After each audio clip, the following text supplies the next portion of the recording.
జై భారత రాజ్యాంగం. నేను సంగటి Manohar Mahajan, south India media. Welcome to south India media. మన ప్రాంతం మన మీడియా.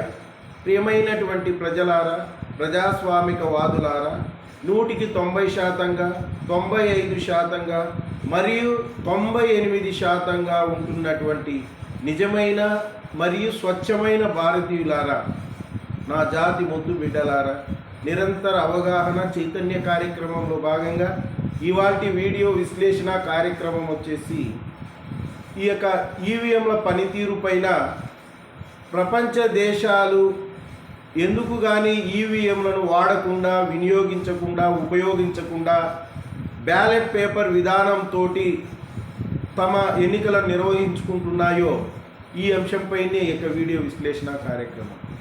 మిత్రులారా, ఈ యొక్క సౌత్ ఇండియా మీడియా యూట్యూబ్ ఛానల్ని సబ్స్క్రైబ్ చేసుకోమని మిమ్మల్ని అందరినీ కోరుకుంటూ, వాస్తవానికి ఇటీవల కాలంలో గడిచిన 2018 తెలంగాణ ముందస్తు ఎన్నికల కాడి నుంచి నేటి వరకు దేశంలో జరిగినటువంటి అన్ని రకాల ఎన్నికలలో దాదాపుగా 2019 సార్వత్రిక ఎన్నికలైతేనేమి, తదనంతరము జరిగినటువంటి ఆయా రాష్ట్రాల శాసనసభల ఎన్నికలైతేనేమి, తర్వాత వచ్చేసి 2024 సార్వత్రిక ఎన్నికలైతేనేమి, నిన్న ముగిసిన బీహార్ ఎన్నికల వరకు అన్ని రకాల ఎన్నికల్లోనూ ఎన్నికల అక్రమాలు, ఈవీఎంల అవకతవకలకు పాల్పడుతూ గద్దెనెక్కుతున్నటువంటి ఈ యొక్క ఈవీఎం మనువాద పాలకుల గురించి మనం ఒకసారి క్షుణ్ణంగా లోతుగా తెలుసుకుంటే, ఎందుకు కానీ ప్రపంచ దేశాలు ఈవీఎంలతోటి, అందులో టెక్నాలజీ డెవలప్ చేసిన దేశాలు, టెక్నాలజీని బాగా అందిపుచ్చుకున్నటువంటి దేశాలు, అభివృద్ధి చెందిన దేశాలు, కొన్ని అభివృద్ధి చెందుతూ ఉన్న దేశాలు సైతము ఈ యొక్క ఈవీఎంలతోటి ఎన్నికలను నిర్వహించుకోకుండా తిరిగి పూర్వపు విధానంలో, తిరిగి సహజ విధానంలో బ్యాలెట్ పేపర్ పద్ధతిలో ఎన్నికలు నిర్వహించుకుంటున్నారో ఒకసారి భారతీయులు 142 కోట్ల జనాభా కలిగినటువంటి భారతీయులు ఒకసారి నిశ్చితంగా గమనించమని, పరిశీలించమని, ఆలోచించమని మేము సవినయంగా మనవి చేస్తూ ఉన్నాం. వాస్తవానికి ఎందరో మహనీయుల త్యాగాలతోటి సాధించుకున్న, నిర్మించుకున్న ఈ రాజ్యాంగ ప్రజాస్వామ్యం 10 కాలాల పాటు శాశ్వతంగా మనుగడ సాధించాలి అంటే ఈ యొక్క ఈవీఎం రహిత ఎన్నికలను జరుపుకోవటం ద్వారానే ఆ మహనీయుల కళ సాకారం అవుతుందని చెప్పేసి మేము తెలియజేస్తూ ఉన్నాం.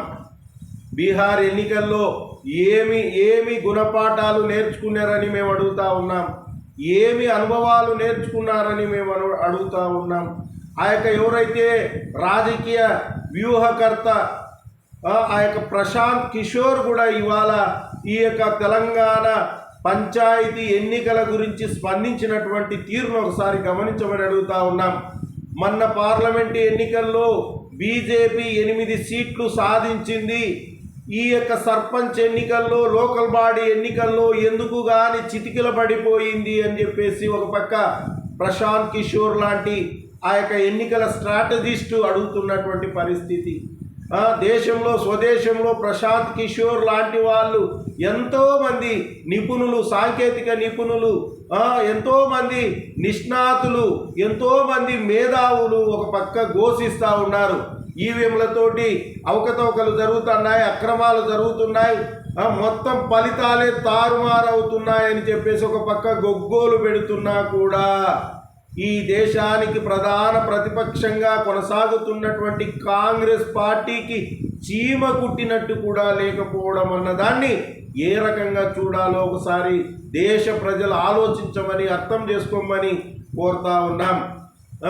ఏం నేర్చుకున్నారు కాదండి, నిన్న బీహార్ ఎన్నికల్లో ఏమి అంత ఘోర పరాజయము పాలైనా కూడా పాడిందే పాడి తినిరా పాసి పండ్ల దాసి అనేటట్టు చెప్పిందే చెబుతూ ఊదరగొడుతూ ఓట్ చోర్ గద్దె చోడు అంటున్నారే తప్ప, ఓటు దొంగల్లారా గద్దె దిగండి అంటున్నారే తప్ప ఆ ఓట్లను ఏ రకంగా దొంగలిస్తున్నారో దేశ ప్రజలకు చెప్పాల్సినటువంటి పని లేదా? ఆ ఓట్ల దొంగలింపులో ఎవరి ప్రమేయం ఉంది, ఎవరి పాత్ర ఉంది, ఎవరి జోక్యం ఉంది, ఎవరి భాగస్వామ్యం ఉందో చెప్పాల్సినటువంటి పని లేదా? కేవలం ఎన్నికల సంఘానికి మాత్రమే బాధ్యత చేసి ఎన్నికల సంఘాన్ని మాత్రమే లక్ష్యంగా చేసుకొని ఆరోపించడం అనేది కరెక్టేనా? మన పాత్ర, మన బాధ్యత, మన యొక్క జోక్యము, మన ప్రమేయము ఆ ప్రక్రియలో లేదని చెప్పగలరా? ఈ యొక్క ఈవీఎం ఈ యొక్క పరికరం చేస్తున్నటువంటి యంత్రం చేస్తున్నటువంటి మంత్రాన్ని ఎవ్వరు కూడా కనుక్కోలేని పరిస్థితుల్లో ఇవాళ ఉన్నారు. ఒకసారి ఎమ్మెల్యే అయిన మొదలుకొని 3 సార్లు, 4 సార్లు, 5 సార్లు, 6 సార్లు, చివరాఖరికి 7 సార్లు ఎమ్మెల్యేగా చట్టసభలకు వెళ్ళినటువంటి ప్రజాప్రతినిధులకు సైతం ఈ యొక్క ఈవీఎంల టెక్నాలజీ పైన, ఈ యొక్క సాంకేతిక పరిజ్ఞానం పైన అవగాహన లేని ప్రజాప్రతినిధులు చట్టసభల్లో ఉన్నారు. మరి సాక్షాత్తు ప్రజాప్రతినిధులకే ఈ ఈవీఎంల పనితీరు పైన, ఈవీఎంల యొక్క నిర్వహణ పైన అవగాహన లేని ప్రజాప్రతినిధులు ఉంటే ఓటర్లుగా సామాన్యులకు ఏం అవగాహన ఉంటుంది ఈవీఎంల పనితీరు పైన అని చెప్పేసి కూడా మేము అడుగుతా ఉన్నాం. అందుకోసమనే సోదరులారా, ప్రపంచ దేశాలు ఎందుకు కానీ ఈవీఎంలను వాడడం లేదో ఒకసారి గమనించమని కోరుతా ఉన్నా. ప్రపంచంలోని హేమీలు, మహామహులు ఈ ఈవీఎంలను వ్యతిరేకిస్తూ ఉంటే ఈ యొక్క దేశంలో ఉన్నటువంటి దేశానికి ప్రధాన ప్రతిపక్షంగా కొనసాగుతున్నటువంటి కాంగ్రెస్ పార్టీ ఎందుకు కానీ పూర్తి స్థాయిలో ఈవీఎంలు కేంద్రంగా ఈవీఎంల వద్దు, బ్యాలెట్ పేపరే ముద్దు అన్నటువంటి విధానంలో, నినాదంతో, వాదంతో ఎందుకు కానీ కాంగ్రెస్ పార్టీ పనిచేయడం లేదో ప్రజలందరూ కూడా ప్రశ్నించమని నేను కోరుతా ఉన్నాను. ఇవాళ దక్షిణ భారతదేశంలోకి ఒక దండయాత్రలాగా ఈవీఎంల దండయాత్రలాగా దక్షిణ భారతదేశం మీద పడి దక్షిణాది ప్రజలను వాళ్ళ యొక్క అనాలోచిత నిర్ణయాల ద్వారా, అనైతిక నిర్ణయాల ద్వారా, తప్పుడు మార్గంలో, అక్రమ పద్ధతుల్లో అడ్డగోలుగా గెలిచి మన పైన పెత్తనం చెలాయించాలని చూస్తున్నటువంటి ఆ యొక్క ఉత్తరాది రాజకీయ పార్టీల పైన ధ్వజమెత్తాల్సినటువంటి పని మనకు లేదా అని చెప్పేసి కూడా నేను అడుగుతా ఉన్నాను. వాస్తవానికి ఈ యొక్క ఈవీఎంల యొక్క మ్యానిపులేషను, హ్యాకింగ్, ట్యాంపరింగ్ అనేది స్పష్టంగా మనకు కనపడతా ఉంది. చాలామంది అంటున్నారు అజ్ఞానులు, అవివేకులు, మూర్ఖులు, గతంలో బ్యాలెట్ పేపర్తో జరిగినట్టు రిగ్గింగ్ జరిగింది, ఈవీఎంలతో అలాంటి పరిస్థితి లేదంటున్నారు. నేను ఒకటే సూటిగా అడుగుతా ఉన్నా, ఈ యొక్క బ్యాలెట్ పేపర్తో జరుగుతున్న ఎన్నికలు, ఆ యొక్క ఎన్నికలు ముగిసిన వెంటనే తుది శాతాన్ని, ఎంత శాతము పోలింగ్ నమోదైందో గంటలోపు చెప్పేవాళ్ళు. గంటలోపు యొక్క పోలింగ్ శాతాన్ని రాష్ట్రానికి, కేంద్రానికి, ప్రజలకు తెలియజేసేవాళ్ళు.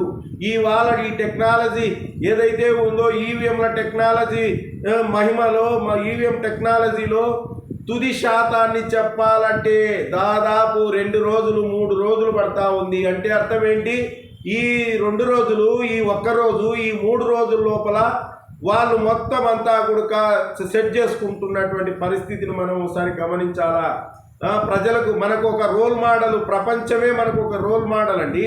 ఇవాళ ప్రపంచం మొత్తము కుగ్రామం అయిపోయింది ఈ టెక్నాలజీ మహిమలో. ప్రపంచము మన భారత్లో జరుగుతున్నటువంటి ఎన్నికలు, ఈవీఎంలతో జరుగుతున్నటువంటి ఎన్నికలు ప్రపంచాన్ని ప్రభావితం చేస్తూ ఉన్నాయి, ప్రపంచాన్ని ఇన్ఫ్లుయెన్స్ చేస్తున్నాయి.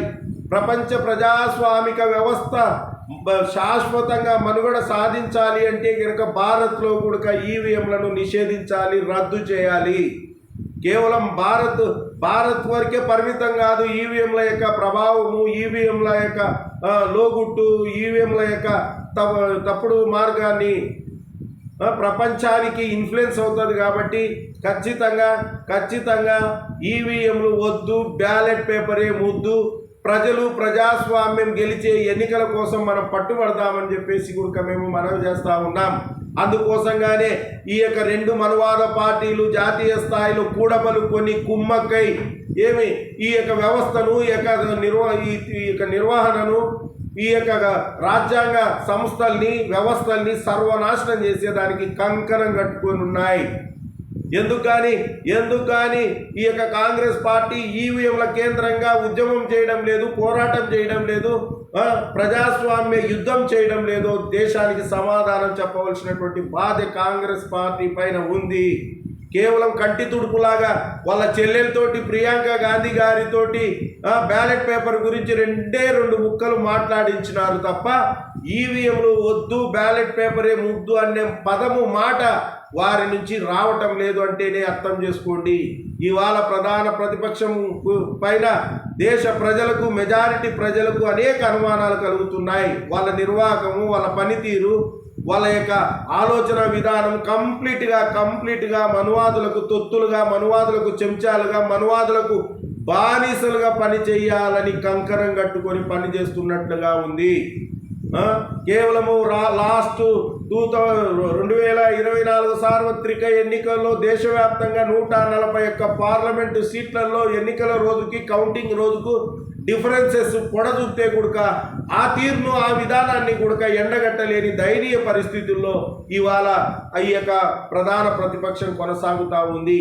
వరుసగా మహారాష్ట్రలో, హర్యానాలో, ఢిల్లీ ఎన్నికల్లో, బీహార్ ఎన్నికల్లో వరుసగా ఓటమి పాలవుతున్నా కూడా లోతైన సమీక్షలు చేసుకొని ఓటమికి గల కారణాలు, నిర్దిష్ట కారణాలను కనుక్కొని ఆ కారణాలను తిరిగి పునరావృతం కాకుండా ఎన్నికల్లో నెగ్గాలనేటువంటి ఆలోచనే ఈ యొక్క ప్రతిపక్షానికి ఉండడం లేదు. ఎన్నికల రాజకీయాలకు దూరంగా జరుగుతున్నటువంటి పరిస్థితి మనకు కనపడతా ఉంది.